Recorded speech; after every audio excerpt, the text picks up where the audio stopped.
Okay, I'll go ahead and welcome everybody back to lunch. Thanks so much for continuing on our day. This is going to be more of an interactive session. We're going to have some presentations from our leadership at the Innovations in Healthy Aging at the University of Arizona. We really also want to look to it as a time when we could hear from you in the audience, as well as those joining us via live stream, about how we can really form more sustainable collaborative partnerships going forward between academia, industry, government regulators to really support what we're doing at the U of A with what you're seeing in your area. So as much as possible, we'll give you a little bit of overview about the initiative and then hear from some of our research teaching programs that we have and absolutely welcome your input. So with that, I'm going to bring onto the podium Dr. Kathleen Insel again, our Director of Innovations in Healthy Aging Strategic Initiative. Thank you so much, Tara. I am so proud and happy to be here on behalf of the University of Arizona. Thank you, Anissa. All she does is use sign language now, and I know what she's saying.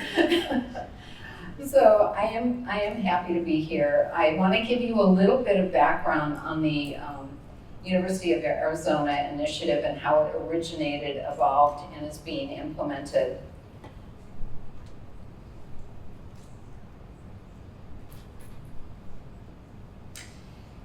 So the University of Arizona Health Sciences considered and created strategic initiatives in 2018 and identified aging as a critical focus. The goals were to eliminate the shortage of health professionals in Arizona and to close the gap on health span and lifespan, meaning that through research and system-level transformations, we could enhance the potential of older adults to live longer, happier lives until the very end of life. Here I want to clarify that what we mean by healthier is optimal. That is, any given individual's health status, we hope we can still enhance the capacity of each person to live optimally by preventing accelerated aging that I was referring to this morning in terms of health disparities, what we see with health disparities in certain groups, and through health promotion as well as discoveries in disease prevention and treatment. We want to influence the critical factors that affect the health of an aging population. Early on, we created this working team that was phenomenal, that was composed of representatives from faculty, staff, the Health Sciences Center, partners in Banner Health, and people who had been interested in aging in the past and people who were new to aging. And this team, together with some of the core group of us, developed 4 goals. One was to create an age-friendly university that I want to talk a little bit more about. 2 was to partner with developers of senior living communities and aging industry experts.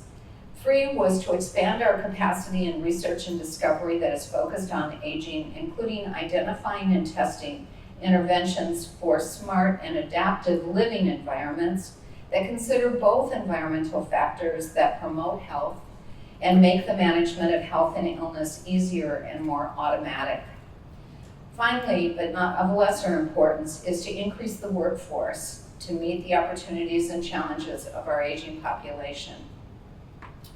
So I want to focus attention on sort of the conceptual ideas in the components of an age-friendly university. And they're written here: outreach and engagement, physical environment like signage. How is it easy enough for older adults to navigate the campus? Things like parking, which we don't often think about, that are very important. If you want to integrate older adults into your community, then you need to make it accessible. When we first started working, this was pre-pandemic, and I thought, oh, this meant signage and parking. But then with the pandemic, it meant digital access. And how do we do that for all components of our population? We also wanted to provide services and resources. We wanted people to be able to take advantage of the activities and the events that were going on at the university. We wanted to promote teaching and learning. We wanted to educate personnel and for intergenerational interactions and activities, research and student affairs. On this slide, you'll see the principles, the 10 principles of an age-friendly university. And there are certain things I want to call out. Participation of older adults in core activities, which I've mentioned. Promoting personal and career development for older adults. Educational needs of older adults. We often think of older adults as having careers and retiring, but many people may want to repurpose, and establish a second career. And how do we make that available and happen? Intergenerational learning to facilitate the communication between older adults and our student body, our younger student body. And to widen access to online educational opportunities.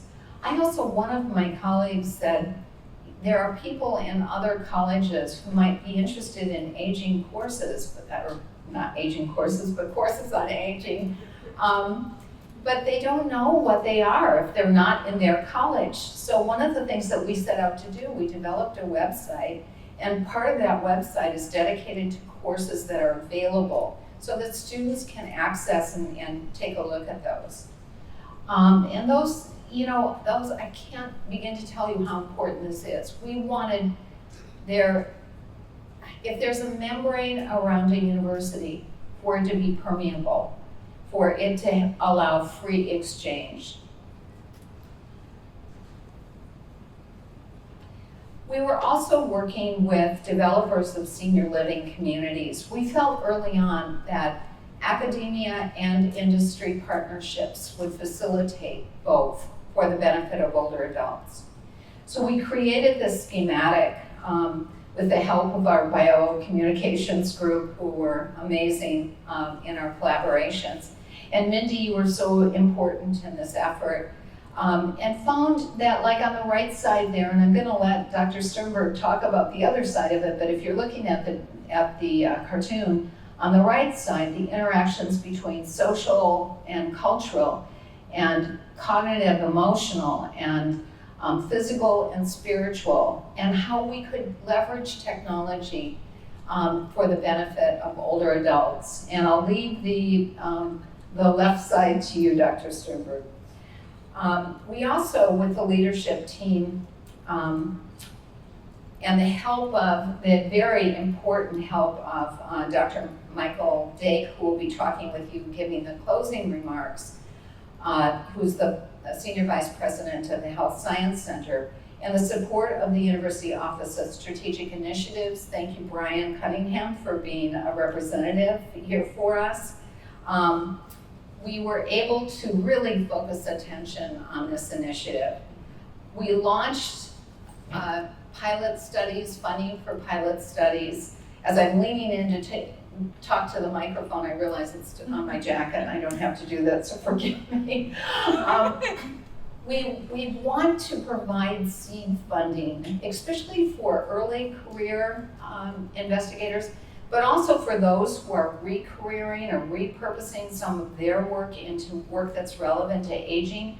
We wanted to do that in the behavioral sciences, living labs, biological studies, and through community participatory research, and through the design of what Dr. Sternberg will call the grand challenges of healthy aging. We also want to partner with the University of Arizona Health Sciences Global and Online program. So they had money when we didn't get our money because of the pandemic. It got just swept and paused, I would say. And we were able to leverage those people who had money to continue to develop a program in interdisciplinary studies in aging.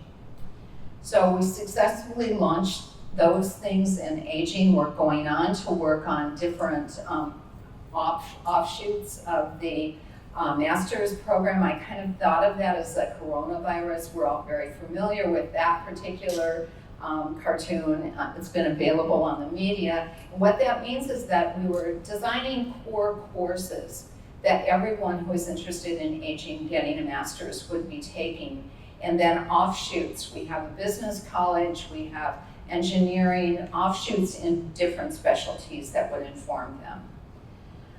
I want you to check out the website. It's called healthyaging.arizona.edu. It lists all the courseworks available from different colleges. It lists investigators who've chosen to be featured on the website, as well as events, invitations to participate. And finally, I want to, I'm always not doing this right, to acknowledge the members of the working team who were so instrumental in developing this, this initiative. And they're listed here. They're each so critical for this, but I want to also call out Anissa Westcott, who, without her core efforts in the day-to-day operations of this initiative, we wouldn't be as far along as we are. So thank you, Anissa.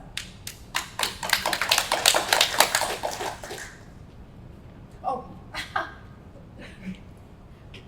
we changed our minds and decided that I would have the privilege of introducing Dr. Esther Sternberg, so I'm going to do that first.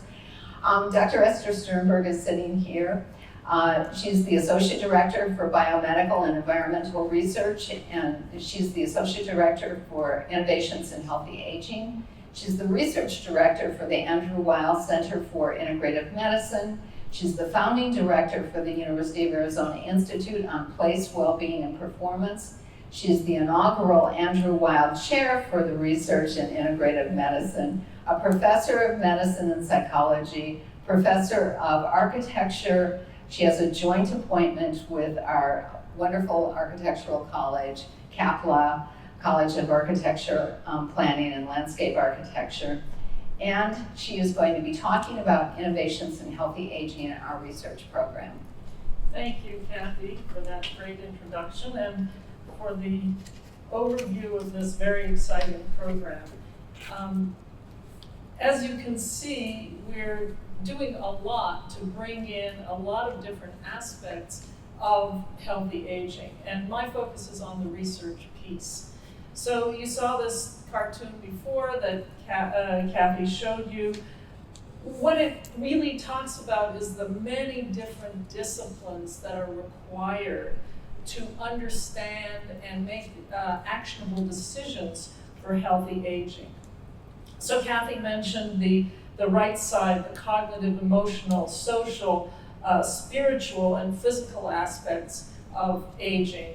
There's the left side, which is the built environment. We heard earlier in the morning about senior living communities. Well, senior living communities extend from your own home all the way to large senior living communities. And most of us, unless you're in the design professions, don't really think about, and I'm looking at International Well Building Institute representative here, Whitney Oscar-Gray, don't think about how the physical built environment impacts healthy aging or can impair it.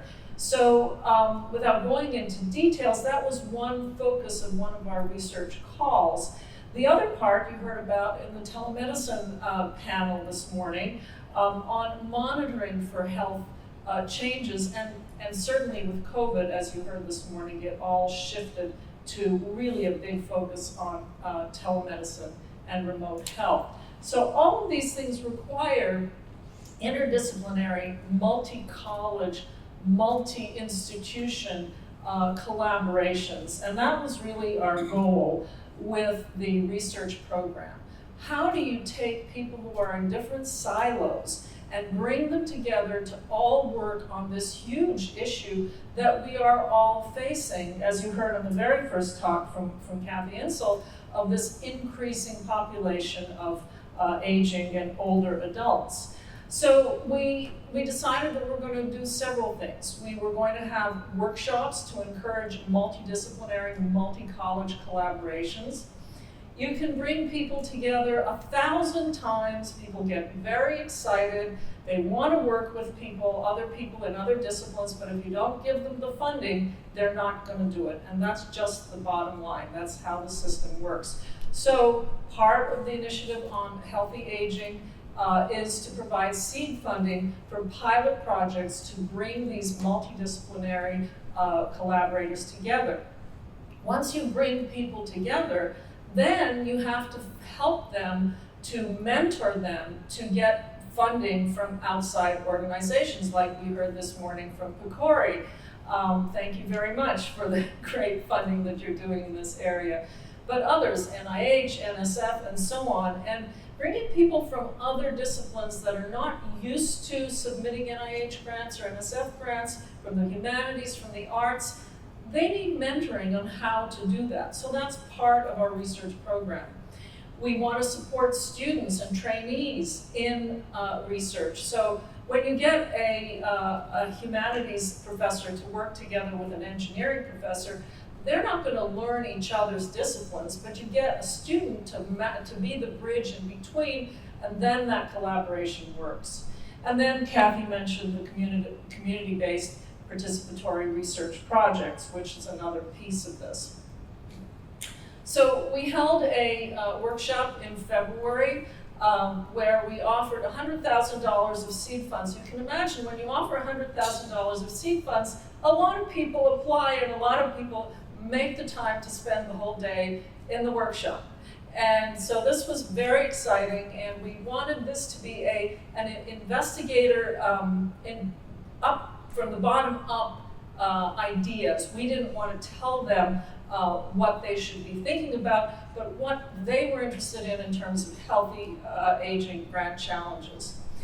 So our goals, again, as I said, were to bring the researchers together and to get them to start seed fund projects. This wasn't the only call for proposals, as Kathy alluded to. We had healthy aging seed grants, we had behavioral seed grants, and living lab seed grants. These were more top-down directed calls for proposals which focused on those different areas. The living labs particularly focused on the College of Architecture, Planning and Landscape Architecture, and engineers to develop these kinds of test beds for healthy aging.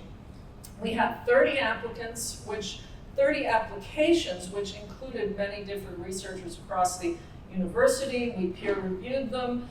14 were funded for a total of about $650,000 in seed funding across the university.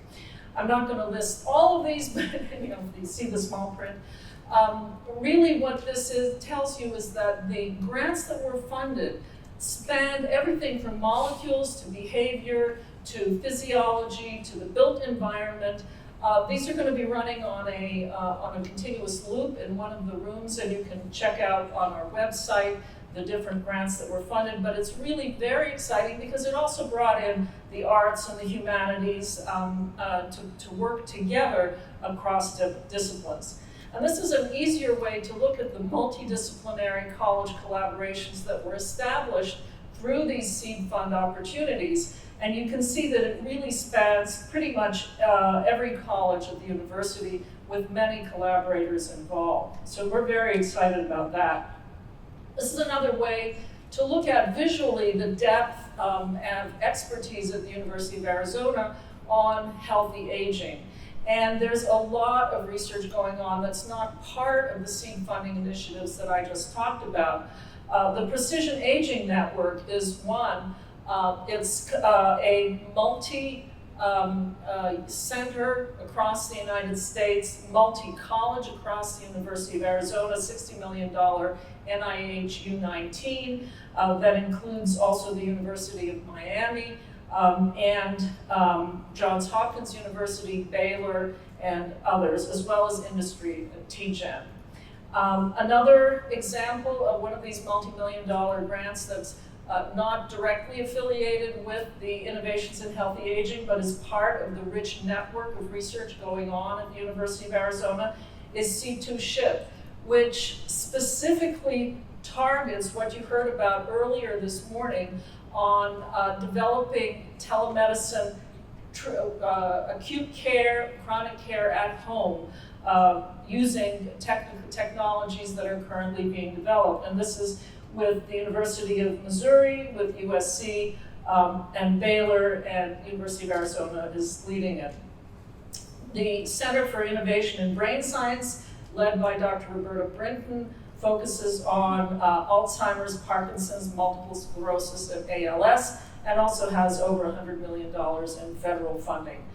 And finally, the title didn't translate here, but this is the Arizona Center on Aging, which is co-directed by Dr. Mindy Fain, who's going to be speaking next, and Yanko Nikolic, and it focuses on immunobiology of healthy aging.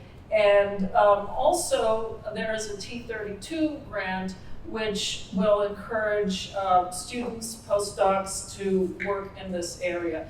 So again, we're doing a lot across the University of Arizona in the area of healthy aging and understanding aging, and developing mechanisms to encourage those who are not already working in this domain to enter this area. So we're really very excited about it, and with that I'm going to introduce Dr. Mindy Fain, who is the Associate Director for Education, Care, and Community Research for the Innovations in Healthy Aging Initiative. She's co-director of the Arizona Center on Aging, and she's the interim chair of the Department of Medicine and the Ann and Alden Hart Endowed Professor of Medicine. And thank you, Mindy. Great. Thank you, Esther. So I'm Mindy Fain. I'm terribly excited to be here today, to be part of the Innovations in Aging Initiative and to be part of this this summit. Let me get, where's the, Sorry. did you take it? I was stalling while I was looking. I figured I could say my name a few more times and find it. So for the next few minutes, we're going to be chatting about workforce development. And I wanted to give you a little bit of a background. I'm looking forward to hearing your thoughts, sharing mine, hearing yours, but a little bit of background, just a minute, which is that I'm a physician. I'm a geriatrician, palliative care doc, and a primary care doc, and I spent the first 25 years of my life immersed in home care medicine, which is a combination of both high touch, being in the home, and also telehealth, telemedicine. And in that role, I really got immersed in the idea of the importance of workforce. And I meant a really interprofessional, interdisciplinary, across the spectrum, home and community resources, what's really needed in order to age in place, and really started to think also carefully about what that means to age in place. So just to help frame where I'm coming from, understanding, however, that as we go forward, in at least the next few minutes, I see workforce development, we all see it as much more than just health or healthcare workforce. So when we think about healthcare workforce, we think about it in about four ways. One is to bring new people into the field, to show career opportunities, and especially looking at thinking about diversity and really increasing the diversity of our workforce. We also think about retraining or re-educating those who are already in career paths that serve older people, and it's really everybody serves older people, and to really look about providing aging-friendly knowledge, skills, attitudes to help enhance their work. We also think about new roles. So when we think about the world changing, to sort of step out of what we think of traditional labels or roles, because we're going to need new ones. And then the last is to think about new technologies that can either enhance or replace some of the roles that we're thinking about now. So to think about those four buckets as we move forward, and really to prepare for a world that we're all growing old in, right? So always have to get a geriatrician in front of you, they're going to have a demographic slide. So just one slide, and see, we didn't repeat them, Kathy, we're doing good. But what the slide to the left, the circle is under the most rapidly aging group of the over 65, and Kathy mentioned that. It's worth saying again, the over 85-year-olds are the most rapidly aging segment. That's huge. That really changes what the world will look like. And the world is going to flip. Those under the age of 5 or over the age of 65 are going to flip so that the over 65 are going to be predominant. The under 5 are going to drop off in numbers. And so, rather than presuming that that everybody is on board with the idea of needing an age-friendly workforce, the question is always why. And the idea is, and I hope you all agree with it, is that older adults are very, very different from younger adults, and they're very different from middle-aged adults, and they're very different from each other. Take 2 85-year-olds, very different from each other. Now, that wasn't always, there was a while back, not 100 years ago, where children were considered like mini adults, right? It wasn't really clear the differences. In some ways, our thinking is like a 30-year-old is not that different from an 80-year-old or a 50-year-old in certain ways, but they are profoundly different from each other. And so we're learning that a 60-year-old is profoundly different from 80-year-olds, not only biologically, physiologically, but emotionally, cognitively, behaviorally, spiritually, and experientially, what they bring to the table in terms of their experiences and wisdom. Oh, there it is. And then we have some ideas, a vision of what that workforce would look like. And one of the key concepts is that it is free from ageism. I'm hoping at some point that we can chat a little bit about ageism, because it is clearly the elephant in the room. It affects everything we do. It's pervasive, it's insidious, it's the most unique ism because it's against our past and future selves. It's a bias that's quite different, and it exacerbates other isms. So I just want to make sure we say it as a group, and that we've talked about this, that we respect the personhood of the agency of older adults as we develop this global workforce. And it truly is. Is there a delay in this? There we go. Okay. Other way. You have to hit the laptop over there. On the desk. Okay. Yeah. Did it just change? Yeah. Yeah, okay. So, and it is a global workforce that we're talking about. It is, again, not just healthcare, but access to care, education, living in an area that gives you economic security and physical security, and promotes your sense of purpose, one's sense of purpose. And so it's really anybody who touches, I use the social determinants of health framework to think about it, we're really talking about everybody. Everybody, everywhere. And when we say everybody, we mean everybody. From lawyers, and again, Tara, you've done a magnificent job of leading that field in aging, but bank tellers, parks and recs, entrepreneurs, it really is everybody. And so for the last few moments, what I was going to talk about was just sort of give you an idea of 3 major areas that the Innovations in Healthy Aging has touched upon. There'll be a little bit of overlap, but it's from a little bit different frame from the idea of building an age-friendly workforce. And so one of the first things that we thought about that we thought was important was to build knowledge, to contribute to the knowledge of the field of what workforce development should really look like. And one of the things we did was we always kind of talk about what older adults would like to see happen. We talk about aging in place, and we were very grateful to be able to do a community-based participatory research project to really look at and understand what older adults in our community need, want, look for in order to age well. And we're in the middle of that project, and it's just really been fascinating. And the next thing was how to combat ageism within our community, and part of we're excited about the age-friendly university that Kathy is helping lead. We're looking at ageism among our students and our faculty in a very focused way, with the idea of developing modules that, just like we have all these modules that you have to take when you come into a new organization, to really have an evidence-based module on ageism.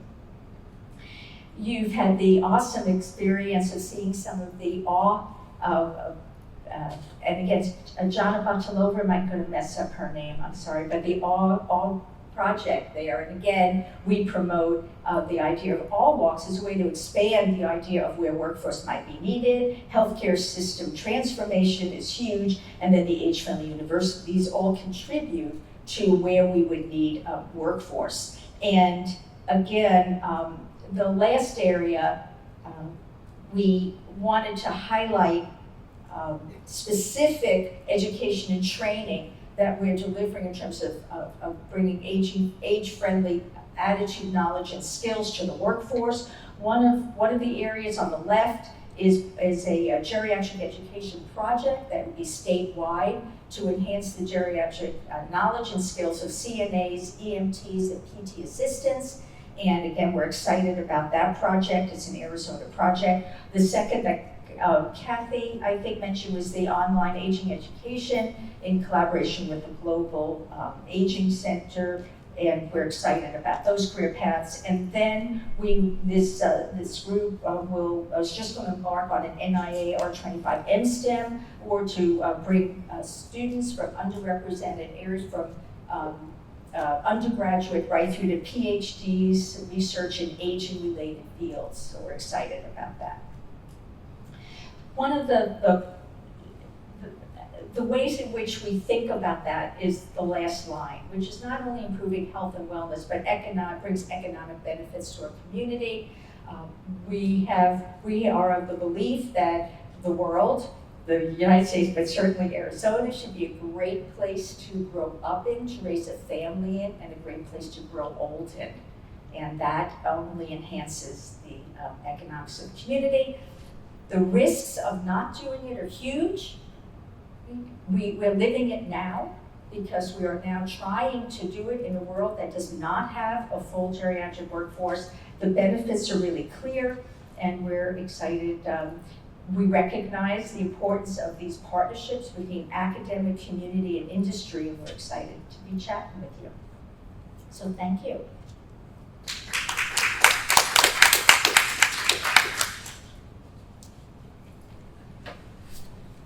Great, thank you.